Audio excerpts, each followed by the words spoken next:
Hey, everybody, welcome to Quest for Peace, episode 4. Yes, we finally reached number 4, so kind of like Superman 4, this is Quest for Peace. Silly name, yeah, I know, but it's something I've been trying to do for a long time. If you don't know who I am, I don't know how you found this video, but I'm Ayaz Akhtar, and for years, I have been seen online at certain networks, and people have always said, you know, you seem angry, or you're really intense. And intense is usually the word to describe me if you get to know me for a while, that I'm really motivated and driven to do stuff. And one of the crazier things that I got driven about was finding a way to be content, because I'd done a lot of things that I wanted to do in my life. And I wanted to have a career in technology, and my background has nothing to do with tech. I have a law degree and I have a bio degree. And so it really doesn't say, hey, become a podcaster, work in technology, eventually get a job at CNET and those kinds of things. It seems a little strange. So I've gotten to do this successful stuff, but I wasn't really content. I found myself kind of wanting more. I wanted to figure out what's the trick. And so I've spent a bunch of years trying to figure out what exactly it is or what it takes to be content. So I had a drive to figure this out, which was kind of an odd way to like take on peace, hardcore, but that's what I was trying to do. And what I wanted to do with this show was share with you guys what I've learned about trying to figure out what it takes to calm an intense mind. And the best way to do that is to talk to other people who I think they could probably have an insight. And today, we've got an old pal of mine. This fellow's name is Tom Merritt. Tom, are you there? I couldn't decide whether I should respond with like a really angry, not calm response or some like ultra Buddhist sounding namaste type thing. But I decided to just be straightforward. Hi, Ayaz. Hi, Tom. Now, if people have never heard of you, which is going to be strange, how could you tell them a bit about yourself? You always say things like that. You'd be surprised just how many people have not ever heard of me. My name's Tom Merritt. I am an independent podcaster. I host a show called Daily Tech News Show, which is daily and about tech news. I also do a show with Brian Brushwood about cord cutting called Cord Killers. Don't take it too literally.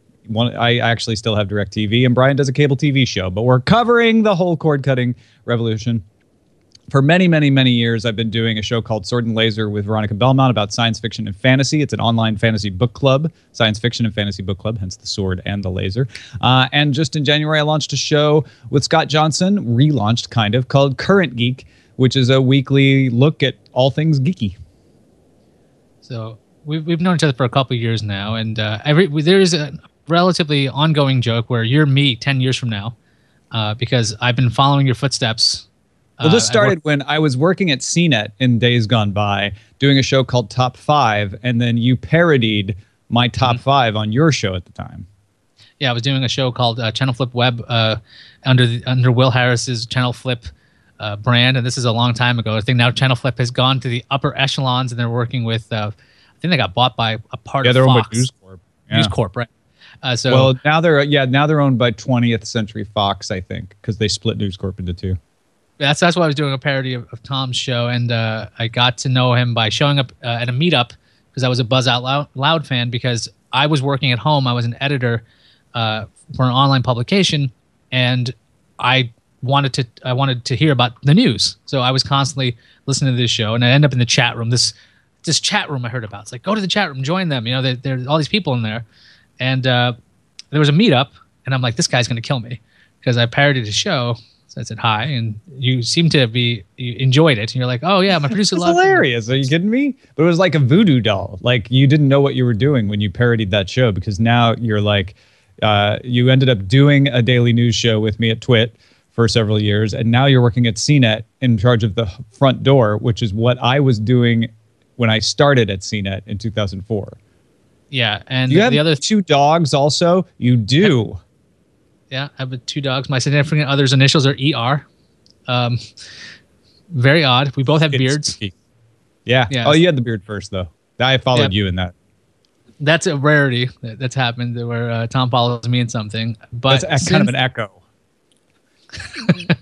Since that's the case, I figured. Let me ask you this: when you were my age, back when you were like in your 30s, or maybe even in your 20s, would you think of yourself as an intense person? Oh, yeah, definitely.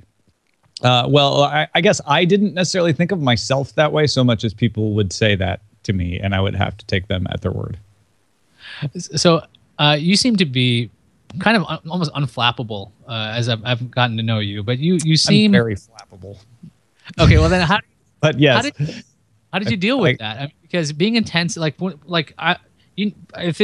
I know you're like me, so you're driven. You want to do something, you go out and do it, you make it happen. There's really not a lot of excuses when it comes to at least me. I'm not like, oh yeah, well, this wasn't the right day, that's why I didn't do well. It's like, no, I screwed up, I fessed up, I'm gonna figure it out. How do you balance being intense with being relatively? You seem relatively calm. Yeah, I don't know. I mean, there's a few things in there. Some of it, I don't know. I really don't know. I'm just going to make stuff up here. I don't have all the answers any more than anybody else. But I like the idea of this show, and I like the questions you're answering of like, hey, how do we deal with life without freaking out? And that is definitely something I've tried to figure out over the years. Part of it was when I started at Tech TV, well, ZDTV at the time, in 1999. I had come from working at a bookstore in Austin, and felt like I was way over my head. Like I did not feel like I belonged there. I felt like a fraud, and I didn't think I could pull it off at one point. I'm like, I don't know if I could do this. All of this pressure and all of these things now seems silly. It was things like updating the website for ZDTV.com, which wasn't even that successful yet. Like it wasn't like TechTV.com later became the third most popular technology website, but ZDTV was far from that at the time.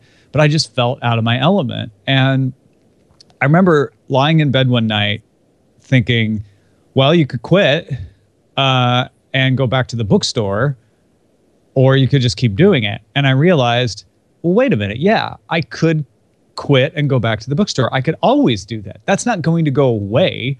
That's something where I did it long enough, and now I've done some other things that I could always fall back. And that, even though it's less literally true, that I could, just walk down the street and get a job at a coffee shop or some analog to that, that kind of feeling has always been in the back of my mind. Like, well, if this doesn't work out, I can always go do something else. So let me just keep trying. Let me just keep at it. And rather than quit and walk away and wonder why, just keep doing it. Yeah, and it generally tends to pay off. So if you guys are watching this, like Tom and I haven't discussed this ahead of time, by the way. And we don't really talk about when we were together. Wasn't exactly something like, hey, how did you find peace? Because you seem no, it was more like, hey, how did you find that breaking news story, and can you write it for the Newsviews? that was the dialogue back and forth. More the tenor of the conversation then, yeah. Yeah, so yeah, that's an interesting idea. This idea of falling back on things. You know this. Everyone knows this about me at this point. Law degree. I have a law degree because my folks were like, you're either a lawyer or a doctor. So I have a bio degree, and I didn't want to be a doctor. So saw how that went. And so I've always had this thing to fall back on being a lawyer, right? Like that's, I think, a crazy fallback. Or at least I could be a legal assistant or that kind of thing. It seems right. Same kind of deal. Having that kind of, I guess not backup, but like, okay, I can handle something else. But the idea, you didn't just stop at ZDNet. You weren't just like, okay, well, I could fall back, but you kept moving up and up and up. How did you handle that kind of pressure as you were moving up? Because I know I've been in a lot of situations, as you were mentioning, you feel like a fraud and you're like, okay, wait, I don't belong here. And one of the best pieces of advice I've gotten is like, just fake it till you make it. Just act like you belong there because nobody else knows you don't belong there. So don't give them reason to do that. What did you do about it? Well, it was that same attitude, because I sort of rose through the ranks at Tech TV by not being the worst one around. They went through lots of layoffs, and they targeted the website first because it was very much a television network. And so when it was time for layoffs, they'd be like, well, what don't we need? Well, we need a website, but do we really need all these people working on it?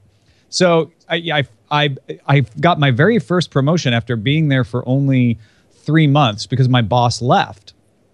And the other person who would have been in line for it, because there were 2 people that worked for her directly, didn't want it. She's like, I don't want to apply. Because I was like, look, you've been here longer than me. She's like, I don't want it. So I applied and I got it because they had liked what I'd done so far. And then so I was running that, and then they expanded the website, so I got a few more employees and showed that I could manage employees. And then they laid people off, and they're like, "Oh, well, since we laid all these other people off, we're going to have their employees now work for you." And so it became like there were only 2 people left in charge of different aspects of the website. Then they laid the other person off. They're like, "Well, I guess you're the executive editor, or you're the executive producer now." And every time it happened, kind of because it happened that way, I felt like, well, it's not like I went out there and tried to tell everyone how awesome I am. It's sort of like they handed it to me. So I'll just do what I think is best. And I won't worry about trying to fulfill on somebody's like idea of what should have happened. And I think that's a key to getting jobs and doing jobs is if you fake it in the wrong way, because the fake it till you make it thing I totally get. But if you go into like a job interview and you sell yourself as somebody that the person hiring wants to hear, but that's not you, then you have to not be you to fulfill their expectations. But if you go in and say, look, this is what I do, this is who I am, or if you just get thrust into a position, just be yourself, just do what you think is best. And it turned out that what I thought was best ended up not being a total failure and worked pretty well. And in some cases, results do speak, I think. People will go, actually, that's pretty good. What's going on there? Let's leave that alone. So, and I also worked really hard to fight for my employees, for the people who work for me, to say like, look, this is important. These people deserve to be paid well. I'm only going to expect what they can do in a normal work week. And once you get people behind you, then that helps because they're telling you things that give you confidence. And I don't know if any of this actually answers your question or makes any sense, but that's sort of how I continued there. And then when G4 came in and merged Tech TV, I decided not to go down to Los Angeles with G4 and went over to CNET. That was really sort of the like, I totally felt like a fraud at CNET because they were like, oh, it's this guy who worked at Tech TV for years. I'm like, it's a guy who used to work at a bookstore 4 years ago, but okay. But again, I just did stuff. And I almost left there at one point because I really didn't like a lot of the things they wanted me to do. And again, I think that was important for me to go in and go, guys, I'm gonna take off because what you want me to do is just not something I'm happy doing. And I don't want to sit there being miserable, even if I'm decent at it. I don't want to be miserable. This is the kind of things I want to do. And they're like, well, we'll let you do those. And that's how I ended up getting involved in CNET TV and Buzz Out Loud, because I've always focused on, I want to do content. That's what makes me happy. Well, let's take a step back. So you used to work in a bookstore and then you wound up doing tech. How did you make that jump? Like what drove you to go, okay, as good as I am at this bookstore, I want to make this leap. Why did you do that? As amazing as the used LP sales are, I feel like I need to make a change. Yeah, I always have loved technology. That's one of the things that I've played around with ever since I was a kid. I've always had computers around, and I've always been banging away on them. Been mostly a software guy, not a hardware guy. I was the guy who would go into Civilization 1 and change all the text files to make the leaders say hilarious things and the unit descriptions be different and all that sort of thing. So I started a website at one point. When I finally got over my disdain for the graphical web, because I was also a bit of a jerk, in our 20s, as we all are, I finally started a website in 1996, and I started running it like a real website. And that's what ended up getting me the job at ZDTV, because I said, look, your job description wants you to run a website, manage writers, post things regularly. I do all that, and I do it for nothing on my own. I can do it for you for cheap. And that impressed the person who hired me. But the other thing that got me to leave Austin and leave the bookstore was I just felt like I could do more, and I wanted to do more, and I had this website, and it wasn't taking off. It wasn't getting popular. Fark had linked to it a few times, but still, I was like, I don't know what I'm doing with this. I can't make a living off of it. And my friend was living out in San Francisco at the time. It was the dot-com boom. And she was like, there are jobs falling from trees out here, dude. So she just started sending me job descriptions. And I applied for 3 jobs, got offered all 3 of them. One of them was ZDTV. That's funny that you mentioned the idea that you're doing a site already, and that's what they wanted. So you're like, well, I already did this. I know that's how I got into content production at all, was the idea of, if you want to be a writer, you got to write. If you want to do video, do video. The only way you can show that you're willing to do this stuff for real is just putting in hours and hours of work. Because the first stuff you do, at least in my opinion, is like the worst stuff you do. You get better, but the first stuff if you look back on it, usually you'll just cringe. A lot of folks have asked me the question, how to get into this content world. It's you have to make the content first. So I just think it's kind of funny that you basically did the same thing of, yeah, well, I did a website and they wanted a website, so I know how to do it. Yeah, and I don't particularly think it was that great of a website, but it was better than it could have been because I worked on it. You know what I mean? Like a lot of people say, well, I've got a website, and they spent a few hours on it, and it shows. If you keep working, that's the thing. There's two things that get in people's way, I feel like. One is, well, I need this thing to be perfect before I unleash it on the world. And that's an admirable Steve Jobsian approach. But if you don't unleash it on the world, at least keep improving it. I feel like it's easier to improve it if you have people looking at it. And the world is big enough that not that many people are going to look at it at the beginning. And so that's going to help. But even if it's just friends, looking at it and coming up with ideas, the more you do it, the better you get at it. It's the whole 10,000 hours principle. But you have to keep doing it.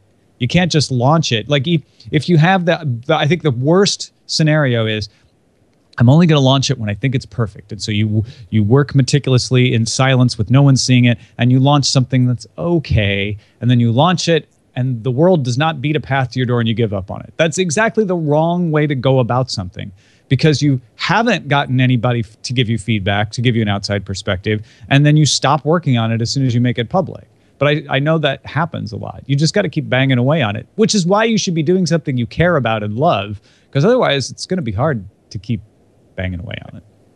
Yeah, there is this idea of like fear of trying to do something like that. Just like if trying to get to your dream job or trying to live a dream, because if you attempt to do it and fail, and or you put yourself out there and you either receive a cricket-like response or just flat out criticism, and it can crush your initial drive. If you're going to give advice to somebody who is going to try to put themselves out there and say, look, you know what? I'm good at what I'm doing right now, but this isn't my passion. I want to go out and do this other thing. I know it's going to be scary, and it's going to be, it might be criticized by friends, family, this kind of move. Because I think that stops a lot of people from trying things. Because I know I've had a lot of, obviously I buckled to family pressure. They're like, you got to be a lawyer or a doctor, did the law thing. And I'm like, look, now that I've got this, can I do what I want? They're like, yeah, you can do that. That's fine. Like, all right, that's fine. It's like, great. I'm just going to keep doing this. For those of you who don't know, I became a writer for the Apple blog while I was in law school. I started podcasting while I was studying for the bar exam because I just liked doing it so much. I'm like, I'm going to try this stuff out. How would you advise somebody who is potentially going to get criticized or get flamed by their family when they go ahead and make a decision like that? Yeah, that's why I guess all I can say is that's why you really have to love what you do, because there are going to be family members and loved ones telling you, yeah, you shouldn't do this. And there's going to be trolls on the internet, for goodness sake. Even if not that many people know your work, if you're putting it on the internet, somebody's going to come along and trash it.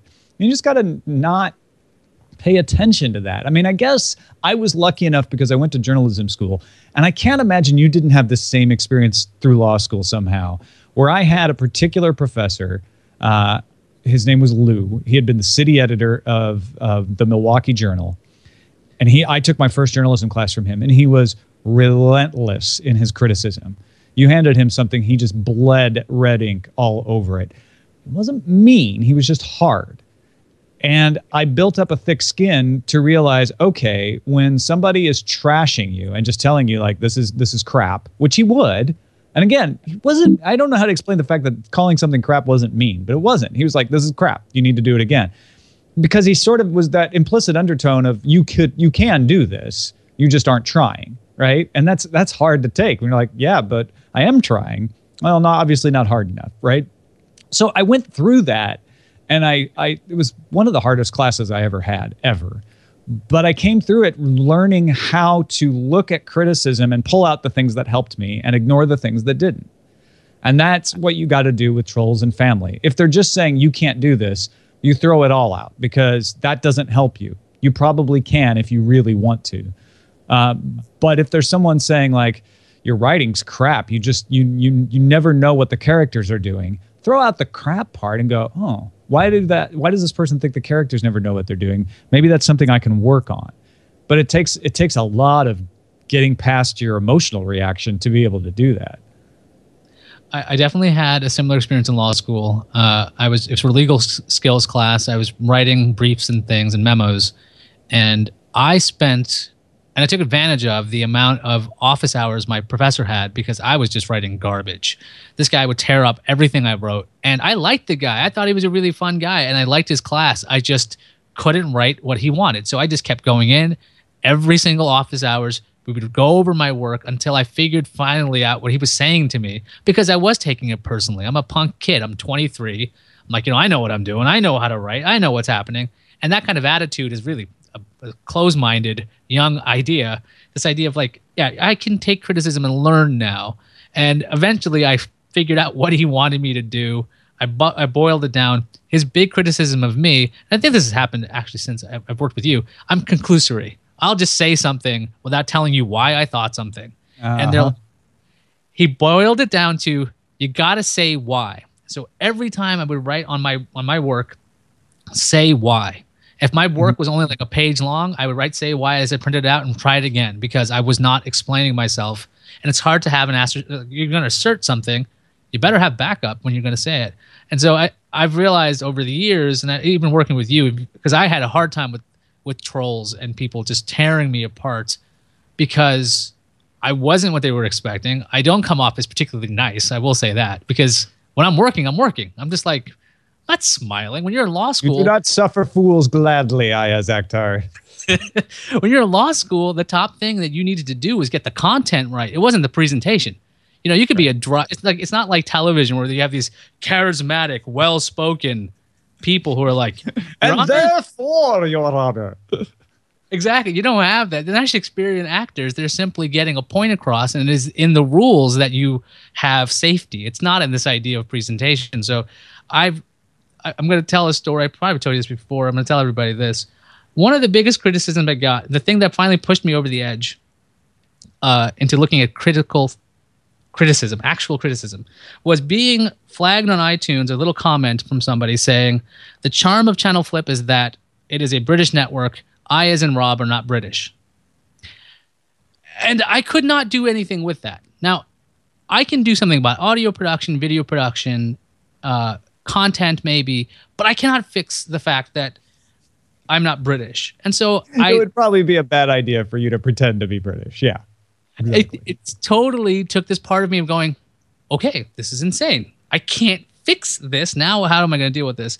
And you've always told me for years, look past particular terms like crap and look at the words that could actually be of use. That I've always found really helpful in general. And so it's just fun to talk about this stuff. What do you do when you're stressed, by the way? Because I'm sure as an independent podcaster at this point, now you're living in LA. What do you do when you're stressed? I cry. I don't know, man. This has been a stressful couple months too. So I've had plenty of opportunity to deal with that. It depends on the kind of stress and the situation. A lot of times I'll just play with my dogs as a break. I mean, that is one thing I've had to learn over the years, is the importance of taking a break when you still have things to do, because your brain needs time to recharge. And that there's part of me that's like, no, you can't let up. You just got to keep going. And you can't. At a certain point, you realize you're just not doing very well if you don't take a moment. Another thing that I do is I read books, I watch television, try to do stuff to take my mind off it. I go running. I think that helps a tremendous amount, both as a break, but also as like a medical advice for people, to avoid stress and depression is to exercise. And when I run, I listen to podcasts. And that might sound like a conundrum, like, wait, your job is podcasting, and when you get stressed, you go listen to podcasts. But it's really a relief to be able to listen to a podcast or an audiobook without being on it. And I listen to podcasts that generally aren't directly related to the kind of shows that I do. So I listen to The Economist, or I listen to Jawbone Radio with Len Peralta, or The Instance, which tangentially is technology, but it's really about World of Warcraft.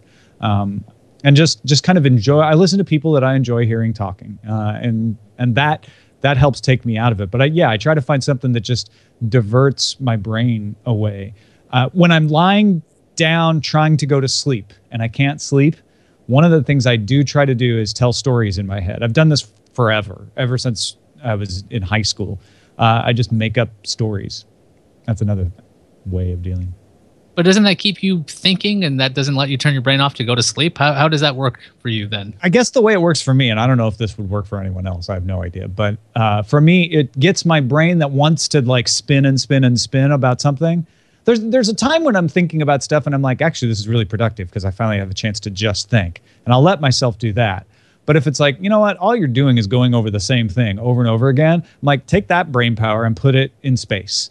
You know, you can just make it now. Make what you're spinning around be a ship, and the captain is this person, and you know, all of a sudden my brain just gets diverted, and then it just floats off, and the next thing I know, I'm asleep.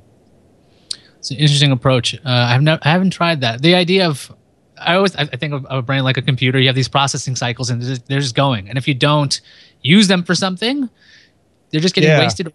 They will find something to work on, at least in my head. If there's no problem, it will create a problem and in itself becomes a problem-solving issue. It's like, oh, the problem is I can't find a problem. It's like... Right. And I kind of think the reason that storytelling trick works for me is because when I'm circling around like, well, what am I going to do about paying those bills, right? Let's just use that as an example.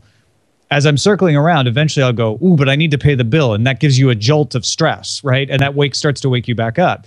But if suddenly it's a story and it's not about paying the bills, it's about delivering the messages to Alphatron 7, it doesn't have that jerk of like waking you back up. And so it kind of gets you past that jolt somehow. That's just a theory. The thing I've read that helped me out was there's a book called "Don't Sweat the Small Stuff" by Richard Carlson, and people have asked me to put links on the website, on my website, about what books I've read. I will put them up. Just give me some time because I got to get to it. It was when don't stress him out. When you remember something like that, like I got to pay a bill tomorrow. The idea to do something like this, I have to pay a bill tomorrow. Thank yourself for remembering it, as opposed to going, "Oh crap, I got something to do." And beat yourself up. It's not that you should beat yourself up. You actually remembered something that's going to help you out. Write it down if you need to, and then now it's out of your head. You can deal with it tomorrow because this is the time to sleep. It's not time to start planning your day. And if this idea of turning it into a story, taking your brain power and diverting it, that's an interesting way. I've never even heard of that until just now. But it's definitely an intriguing idea. Well, have you always?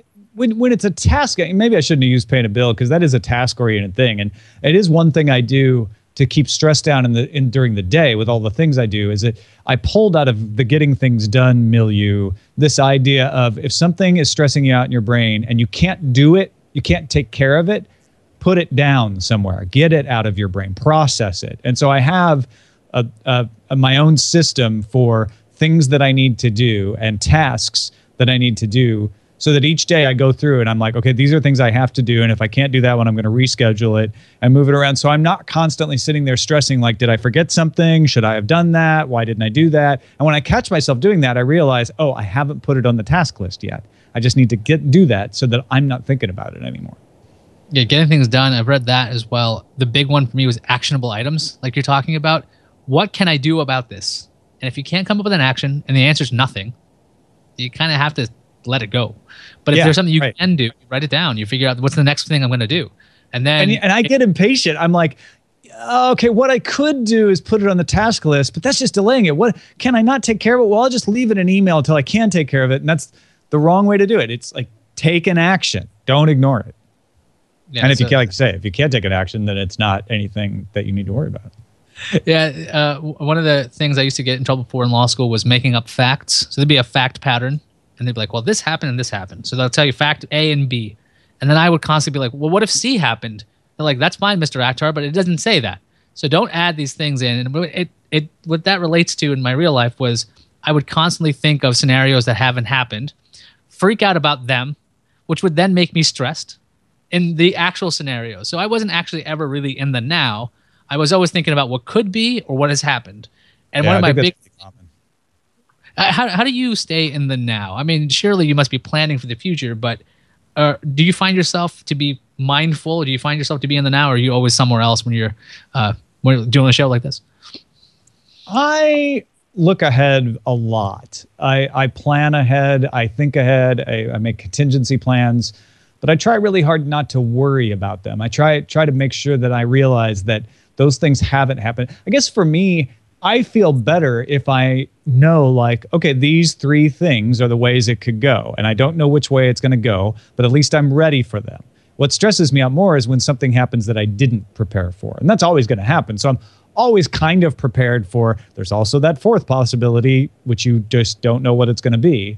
But yeah, my wife does that thing that you're talking about of like, but if that happens, then this could happen, and then I'm really going to be upset. And I'm like, well, you're already getting upset about something that actually hasn't happened and might not happen. So just don't worry about that. I think that's just a kind of an intrinsic way that people's brains work differently. My brain doesn't tend to go towards, I'm going to focus on the thing that's bad that might happen, but sort of like, okay, what could I do if that did happen? And do I have a plan for it? Do I have a way around it? Sometimes I feel like our lives are really, this is going to sound really hippie baloney stuff, but our lives are just stories we tell ourselves. And what's one trick to being good at that is being able to rewrite the story.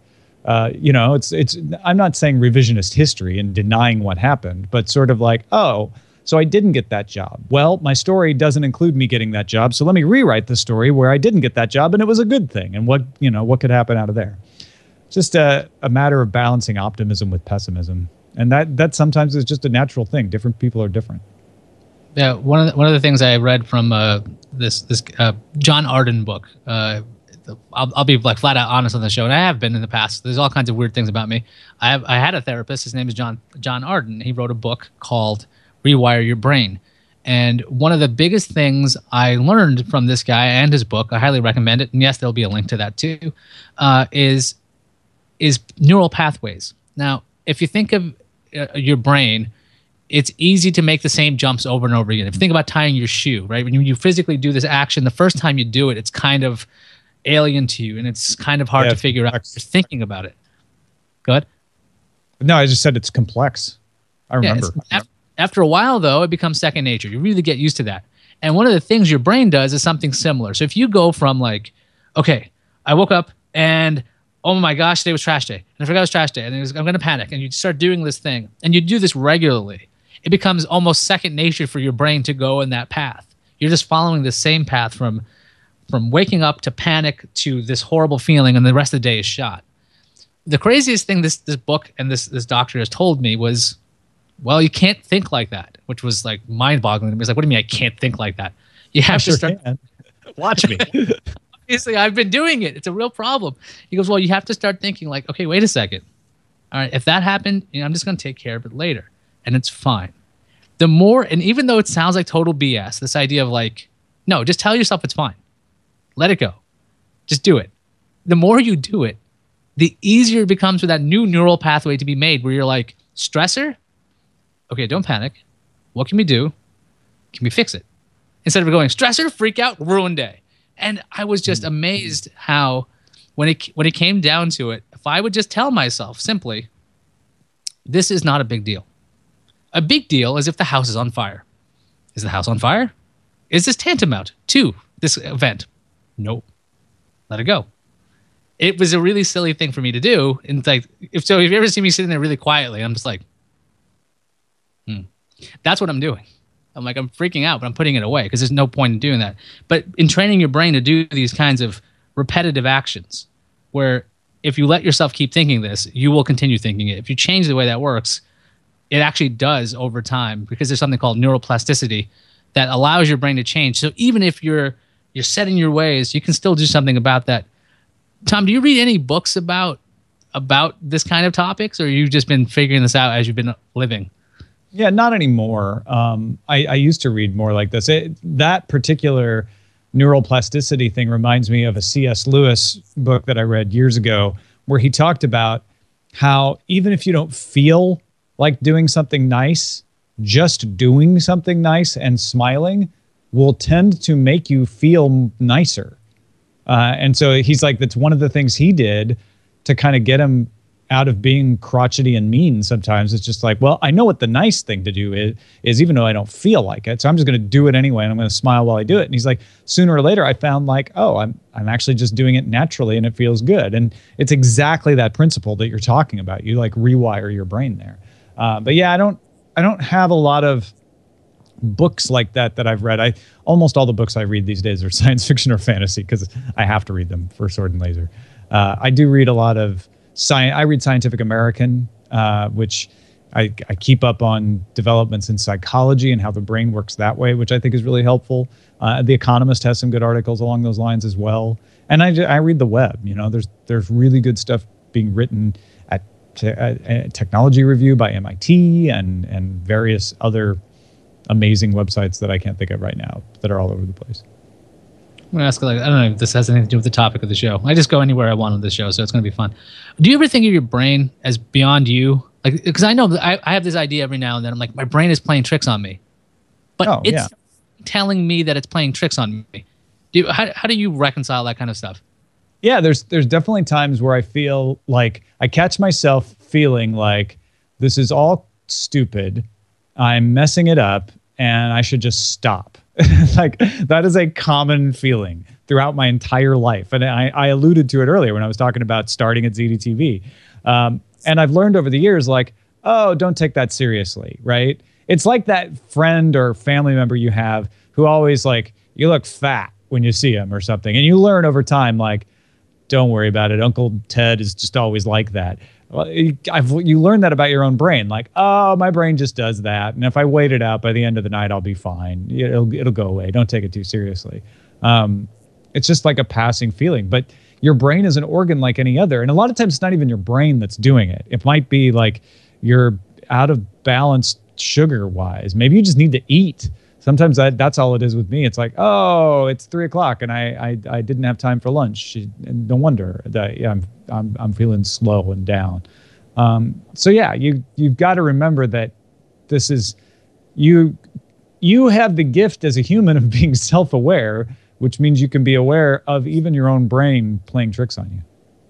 Yeah, my brain playing tricks on me is probably what got me into therapy because I'm like, it shouldn't be doing this. Because this isn't working. Can I return it? I was just like, okay, wait a second. It's telling me to do this thing. That's counter everything I wanted. And I'm like, that can't be. So I need to figure this out. And I need to get somebody to basically call me out on my own stuff. And this is what this doctor did for me. He was like, you're narcissistic. And I was like, excuse me? He goes, well, you make everything about yourself. I'm like, I do. He goes, you're taking things personally. I'm like, I do. He goes, well, it's not about you. Because nobody, and this line has been said by lots of people, nobody thinks about you as much as you do. Oh, God, no. Yeah, I hope not. Nobody's like, okay, well, this will screw up Tom Merritt. I feel bad for them. They do. Exactly. So it was this kind of thing that actually was like a breakthrough for me, which is happened at a much older age. I really wish I had gotten that much younger. Then I realized a whole bunch of stuff. So let's see. So we've joked about the idea that you're me in the future, and I've found myself enjoying history more. So thanks a lot. Oh, sure. Feed my narcissism right there. Right there. It's history. I've been reading more into history and things. Now, why do you have such a fascination with history? Does that make you happy to know the way things are now because of the way they were? That's an interesting question. Like, why do I like history? Why does anybody like history? I feel like the surface reason I enjoy history is I like to figure out how we got where we are. And looking at history shows you how different people under different conditions acted. And then you can sort of compare that to today. I think about it a lot when I think about, like, okay, why do we do these things? Would we have had that same reaction out on the plains of Africa when there was nothing but hunting and gathering to be done? And so reading history to me tells me a lot about humanity and how this all works, which I think helps us all, if we learn from it, figure out how to do better. Because, and maybe what our conversation is revealing is that I have a strain of optimism that I just can't overcome, even though sometimes I feel like I'm more of a pessimist. But I think humanity has been getting better at being humanity. I've had this sort of idea, and I'm not the only one who's had this idea, that we are just coming out of our teen years as a species. We've had our temper tantrums and our wars and our selfishness, and we're just now starting to grow up and realize we have to take responsibility for ourselves. And we don't always want to do it, just like any 20-year-old and doesn't really want to take responsibility, but they kind of have to, and they're starting to learn that. And I feel like history helps us see the mistakes that we've made in the past, and that's fascinating to me. I also think there's just something like alternate history just always is strange, like visiting other countries and seeing different brands of the same kind of stuff, being called different things. That always fascinates me too, and history has an aspect of that as well. Yes, you're fascinated with mayonnaise, how it's Hellmanns on the East Coast. Best foods exactly.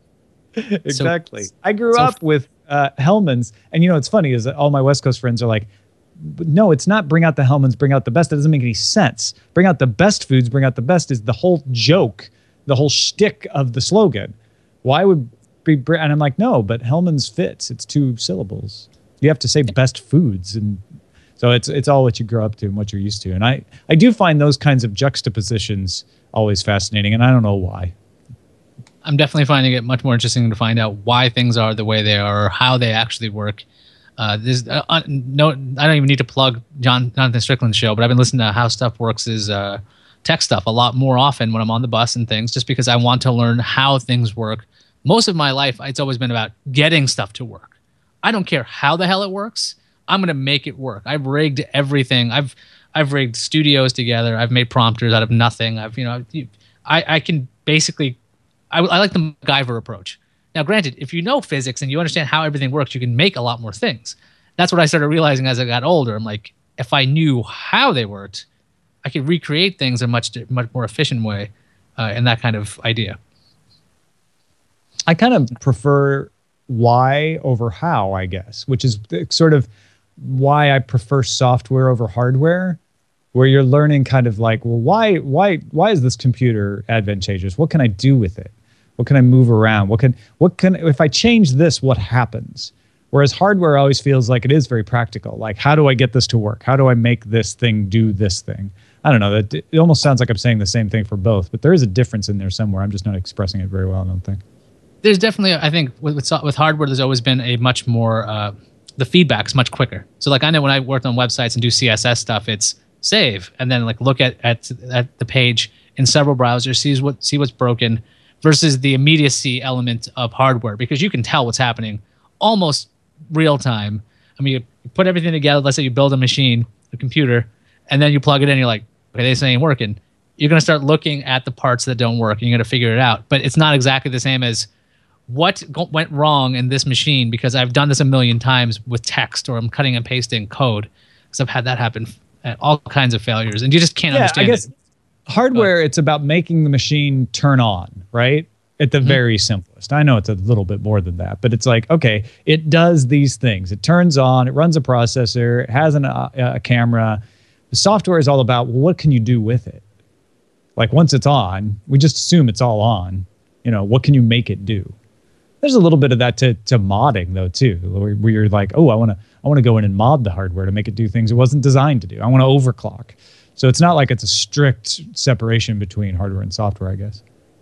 That's another thing. Like, I've opened up my brain when it comes to the amount of things I'm willing to learn. I always loved the newspaper when I was a kid, because it would force me to read stuff I wouldn't ever look at. And I know I've been subscribing to a lot more things, like in a thing like Flipboard, where I might not read everything that's on the page, but I'm getting exposed to things that I might not have looked at. And in that way, sometimes I like to reinvent the wheel, as it were. I'm like, well, I could make it this way, and I can mod this device to make it do X, and then find out there is a device that does X, and it's built for it, and it has many more advantages. So by reading a heck of a lot, that keeps me happy, because I'm not trying to make. I always had, I don't know if this analogy is mine or somebody else's. It's like turning a refrigerator into a boat. Like, you can do it, but they sell boats. You don't have to make a refrigerator boat. You can just go get one. Well, it's just cheaper. I don't know. It might be cheaper just get a log and make a canoe. But yeah, the thing that fires my imagination and gets me interested is explaining why. Even when I was a kid, I remember I would go up to my mom and I would give her my theories. like, I bet this happens because X, Y, and Z. And they would just look at me like, okay, great. You know, they're like, whatever. But even if I didn't know why, I would come up with theories as to why. And then I'd want to go test them. I'd want to go find out, is that actually the reason? Is that why a pen has ink in a little plastic tube inside? Did I figure it out? Did I guess right? So that's a subtle difference from opening the watch and seeing how the parts fit around. To me, it was always like, well, the watch has gears and the gears turn the hands. I don't need to know exactly how they turn the hands. That's enough. I get it. Let's move on. Why do we want to tell time? Why do we wear watches on our wrists? You know, bigger and bigger questions. Yeah, but I think something that reminds me of how I came up with a theory. I'm like, why do people like shiny things and diamonds and such? Like, maybe it's about water. Because we need water to survive. If we see something shimmering, it's the first thing we're like, oh, look at that, it's shiny, go over there. That's my theory. I have no idea if that's right. I want to look that up. That could play a part in it. Also, just being able to see something from far away that might be useful, right? A metal is always useful.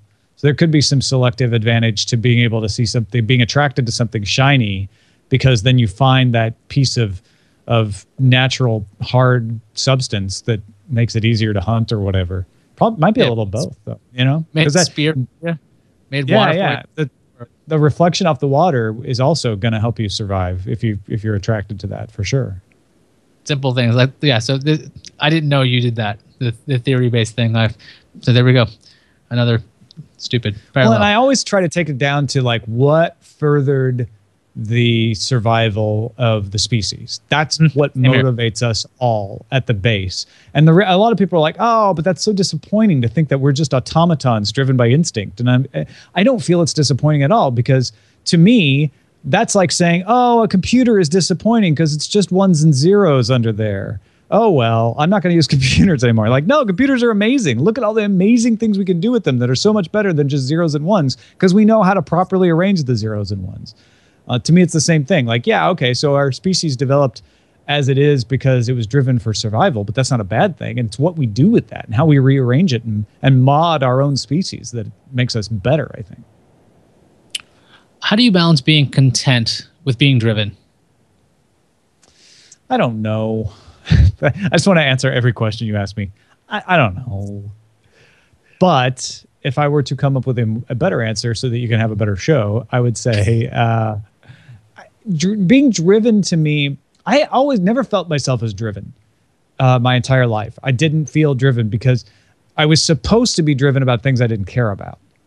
And what drives me now are things I care about, things that I naturally like, no, I actually think that's really important. And I've been lucky enough to be able to position myself so that what I need to do every day is to go after the things that I actually care about.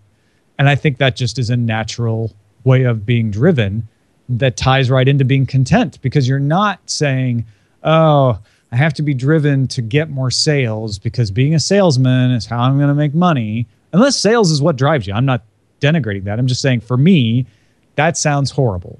It's not something I enjoy doing. And for a lot of people, it would be trying to explain math, which for me is fun, but I know for most people sounds awful. And so trying to be driven about something you don't really care about, I think is what makes you not be content.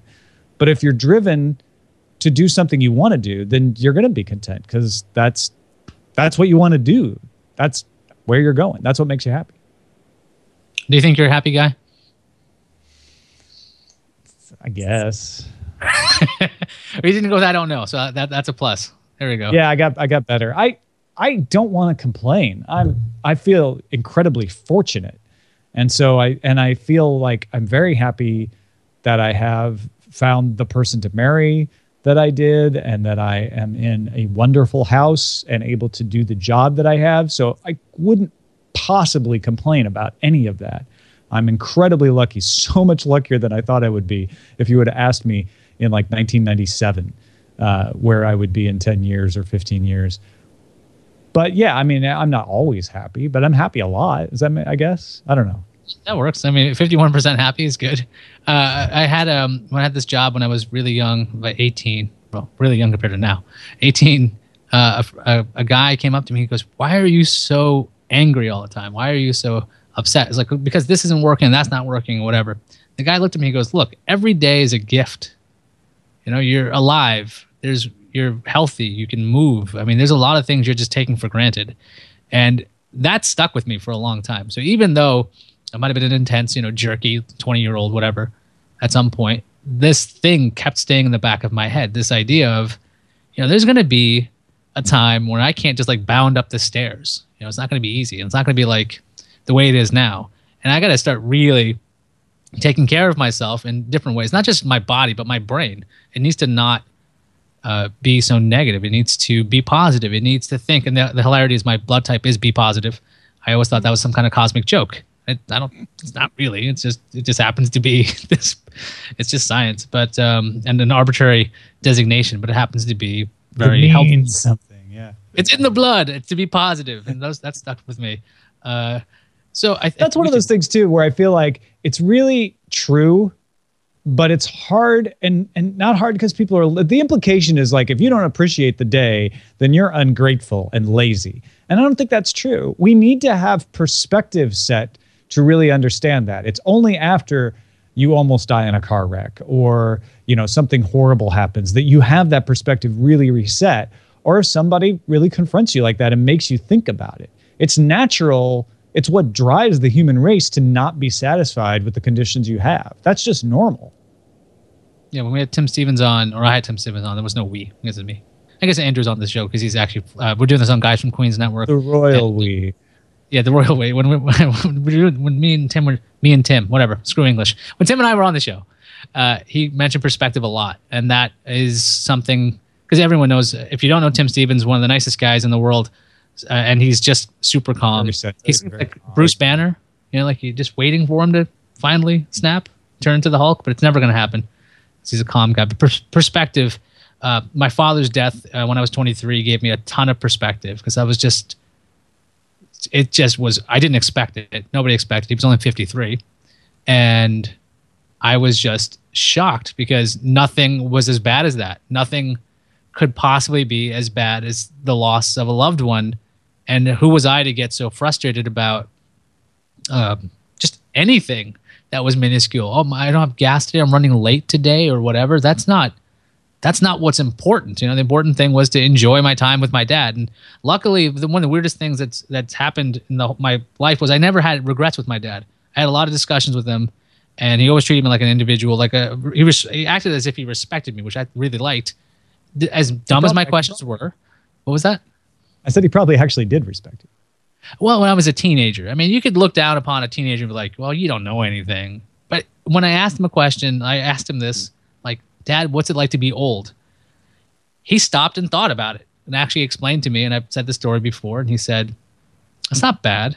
You got responsibilities and you got to do some things for work, but it's pretty good. It's not so bad. And so he actually answered the question, which, I would think a lot of parents would be like, would you just stop calling me old or like taking it as an insult? But yeah. Why are you calling me old? Yeah. Having perspective helps. I think we've used a lot of your time up, Tom. I think it's weird to promote stuff on this show because it's like, you want to be happy? Listen to Tom's stuff. Right. We have all of these highfalutin ideas, and at the end, like, buy my book. Yeah, it's a little weird. Yeah, but I figure why not? I mean, if you're on the internet and you're like, hey, this guy sounds interesting, and I want to hear his thoughts. Where can people find you, Tom?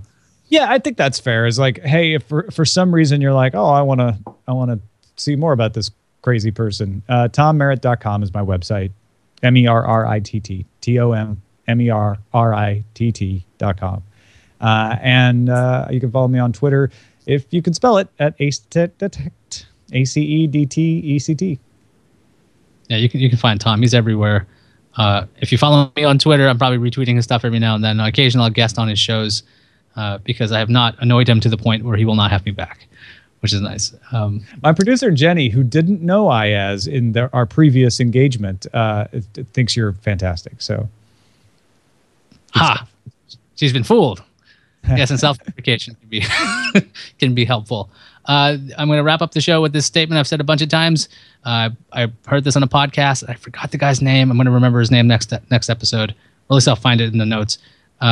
There's no strength without balance, is what I'm finding out.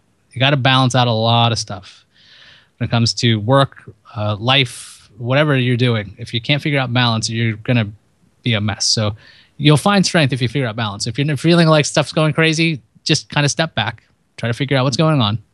It's going to be fine. And that does it for us. Thanks, Tom. Thanks, guys.